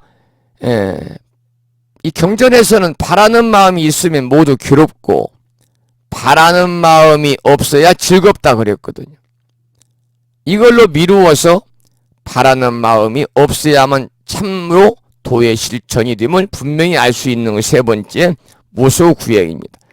마지막 네 번째는 칭법행이죠. 네 번째가 칭법행. 진리대로 살아가는 실천입니다. 그러니까 진리대로 살아가는 실천이라는 것은 성품이 본래 청정한 이치를 우리는 법이라고 그러잖아요.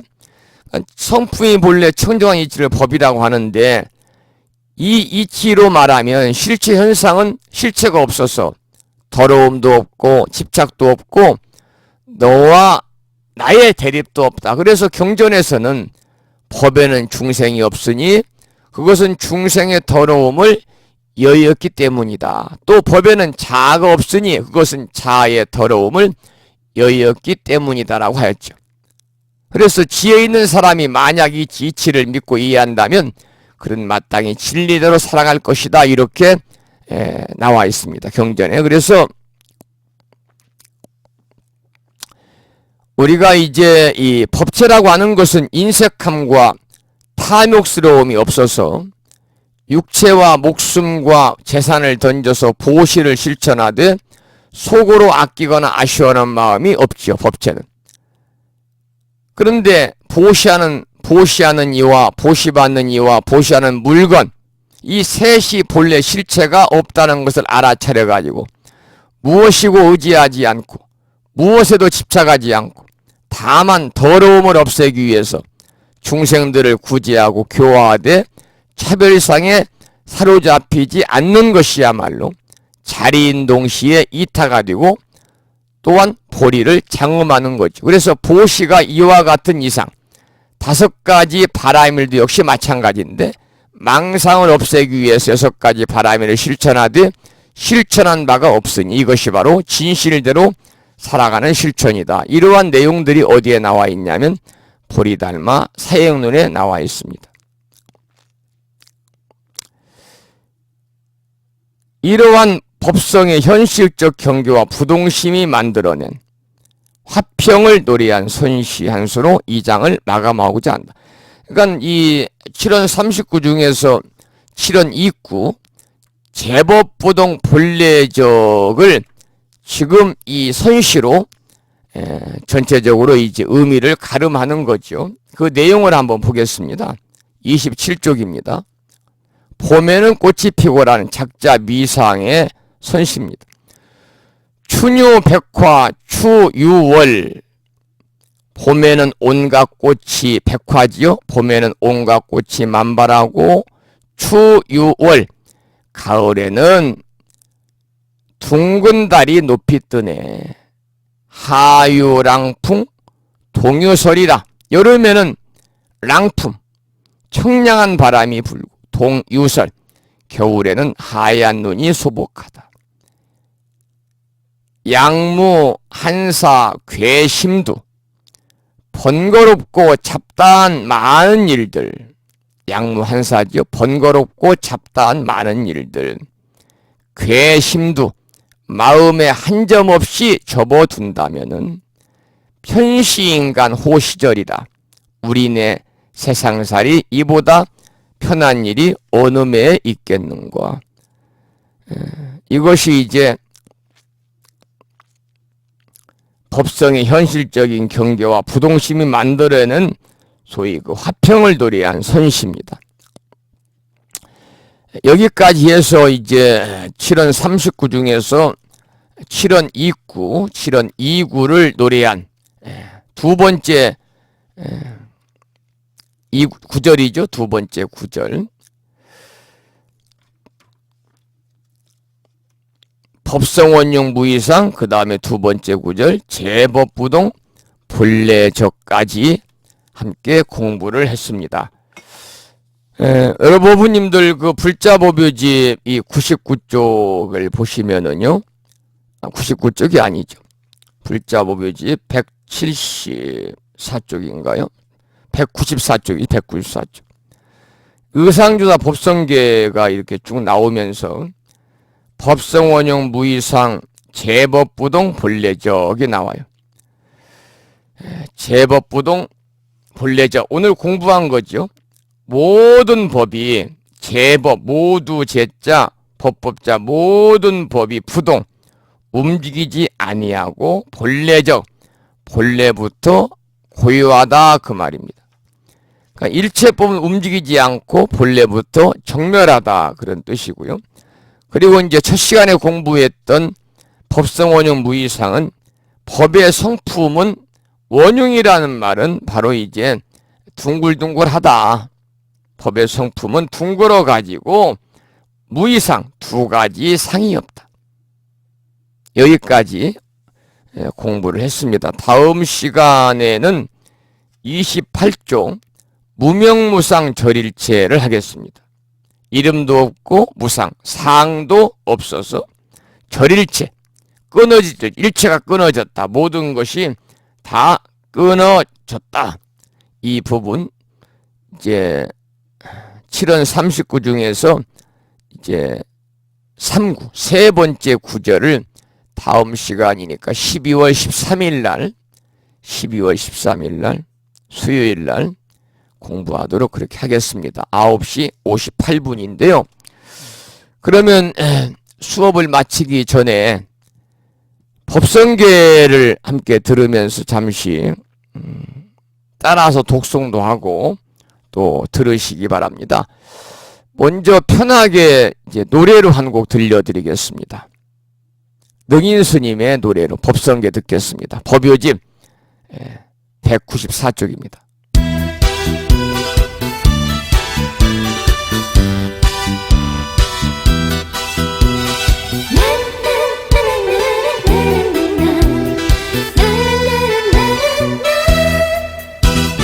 법성원용 무이상 제법부동 본래적 무명무상 절일체 정기소지 비여경 진성심신 극리묘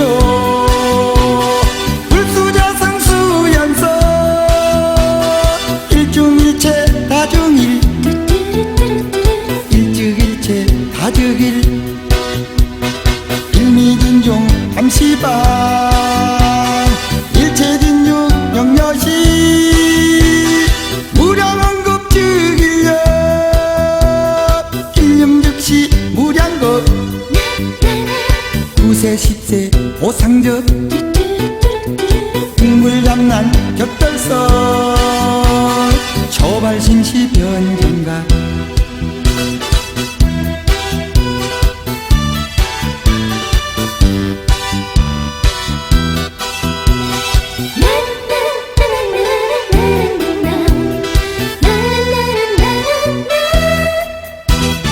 생사열반 상공화 이사명년 무분별 십불보현 대인경 명인해인 삼매종 원출여 부사의 우부익생만하고 충생수기 득이 시고행자 관본제 파식망상 빌부들 무연선교 장려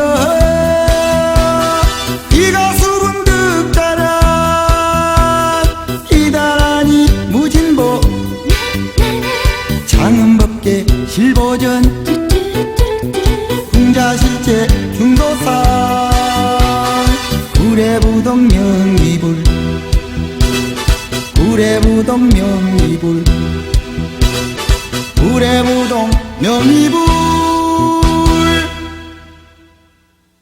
노래로 이렇게 들으시니까 실은 39, 210자가 좀 흥겹게 다가오지 않습니까? 그런데 이게 원문이기 때문에 우리가 그 내용을 우리말로 해석하는 것은 뭐 쉽습니다. 예를 들어 지금까지 공부했던 법성원형 무이상 제법부동 본래적이라 법의 성품은 원흉해서 둥글어서 두 가지 상이 없고 제법부동 본래적 일체법이라는 것은 움직이지 않고 본래 정멸하다. 모든 법이 움직이지 아니하고 본래부터 고요하다. 이렇게 이제 그 제목 나오는 구절을 직역하는 것은 뭐 한자만 좀 알으면 그다지 어렵지 않습니다만 그 내용의 실언 일곱 자에 담겨 있는 의미를 우리들이 제대로 알기 위해서 지금 구체적으로 공부를 하고 있는 것이죠. 여러분들 물론 우리가 이제 그 개송이라든지 경전을 외우는 것이 뭐 이렇게 중요하진 않습니다만 그 뜻을 이해하는 게 중요하죠. 적어도 이 법성계를 우리가 마치는 2월 말에는 7월 39 이 법성계 의상조사 법성계를 적어도 우리가 암기하면 좋겠다.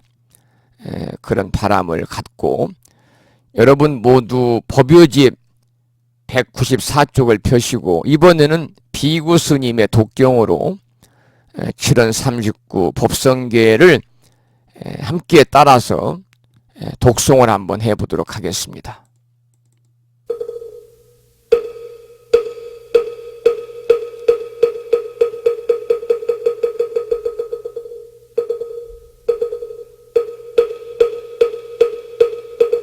법성원용무이상제법 부동본래정 문명무상열일사 중지소지비여경 진성심심건미묘 불수자성수연성 일중일체단중이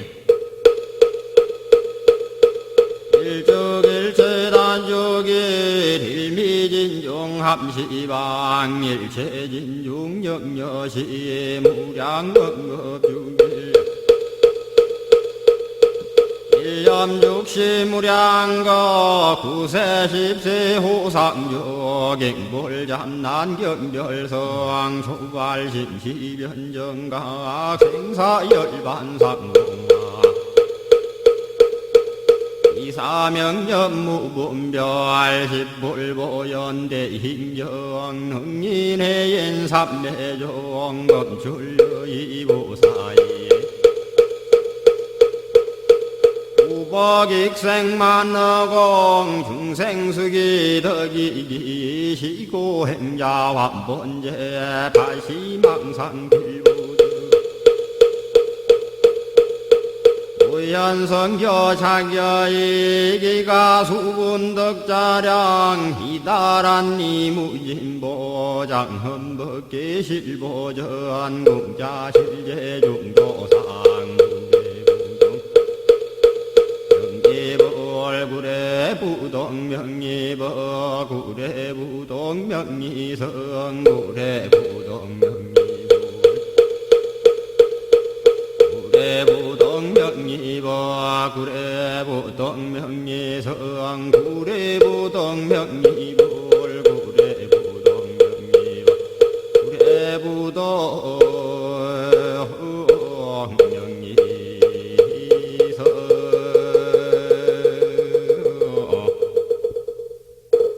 7원 39로 구성된 법성계를 비구 스님의 독경을 들으면서 함께 따라서 독송했습니다. 10시 05분이고요.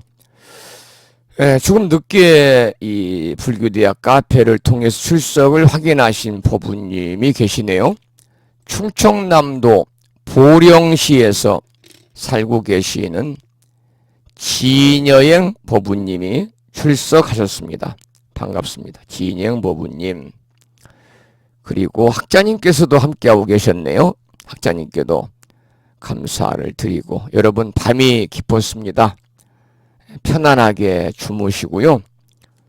이렇게 추운 겨울철에 겨울날 늦은 밤까지 함께 공부해서 우리가 이 부처님 말씀을 함께 마음에 담기 위해서 열성적으로 참여하신 법우님들께 감사를 드립니다. 편안히 주무시고요. 이제 12월 13일 날 수요일 날 여러분 만나 뵙도록 하겠습니다. 그 법성계 나오는 7원 39 그 내용만 우리가 직역을 하면 그렇게 뭐 어렵진 않습니다만 한자만 이해하면 그 안에 담겨져 있는 깊은 의미를 체계적으로 공부를 하다 보니까 때로는 조금 어려운 용어도 나오고 좀 그렇습니다. 그래서 이제 사실 이제 모든 경전이 그렇게 뭐 쉽진 않으니까요. 어렵다고 그래서 여러분들 중간에 포기하지 마시고 열심히 듣고 또 열심히 함께 따라서 읽고 하다 보면 우리가 다는 파악이 못해도 그분의 그 중에 일부분이라도 우리가 파악을 해서 마음에 담고 신행생활을 하는데 도움이 될 것입니다. 자, 오늘 수업을 여기서 마치도록 하겠습니다. 항상 수업을 마칠 때 하는 반야심경을 법요지 108쪽을 보시고 함께 따라서 독송하시겠습니다.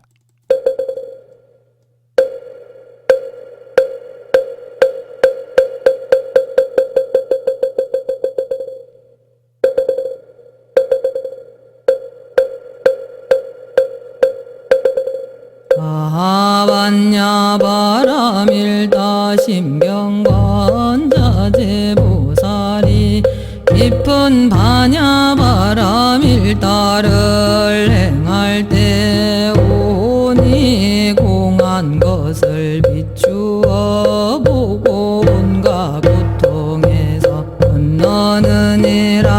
사리자여 색이공과 다르지 않고 공의 색과 다르지 않으며 색이 곧 공이요 공이 곧 색이니 수상행식도 그러하니라. 사리자여 모든 법은 공하여 하지도 멸하지도 않으며 더럽지도 깨끗하지도 않으며 들지도 줄지도 않느니라. 그러므로 공 가운데는 색이 없고 수상행식도 없으며 안입이 설신의도 없고 색성향 기초법도 없으며 눈의 경계도 의식의 경계까지도 없고 무명 영이 다음까지도 없으며 늙고 죽음이 다음까지도 없고 고집 멸도도 없으며 지혜도 어둠도 없느니라. 얻을 것이 없는 까닭에 보살은 아냐바람 일도를 의지함으로 마음에 걸림이 없고 걸림이 없으므로 두려움이 없어서 뒤바뀐 헛된 생각을 멀리 떠나 완전한 열반에 들어가며 삼세의 모든 부처님도 반야바람 일도를 의지함으로 최상의 깨달음을 얻느니라. 반야바람 일도는 가장 신비하고 밝은 주문이며 위 없는 주문이며 무엇과도 흔들 수 없는 주문이니 온갖 괴로움을 없애고 진실하여 망하지 않음을 알지니라. 이제 반야바람 일도주를 바라리라. 아제 바라 승아제 모지사바 아제 바라 승아제 모지사바 아제 바라 승아제 모지사바. 오늘 수업을 여기서 마치겠습니다. 휴대폰을 통해서 서울에 사시는 무화영 보부님과 전라남도 여수시에 살고 계시는 운경거사님께서도 출석하셨다는 문자를 늦게 주셨네요. 두 분께도 반가운 인사를 드리겠습니다.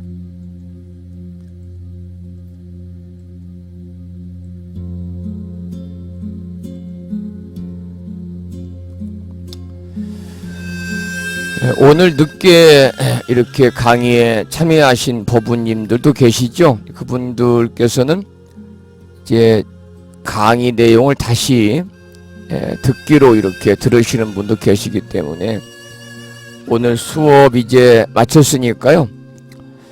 오늘 강의한 내용을 정리를 해서 다시 올려놓겠습니다.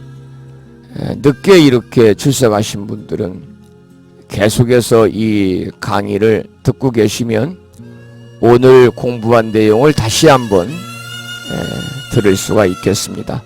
여러분, 날씨가 춥습니다. 내일이 또 대설이거든요. 건강하시고 또 저녁에 편안히 주무시기 바랍니다. 저는 다음 주에 만나 뵙겠습니다. 여러분, 안녕히 계십시오.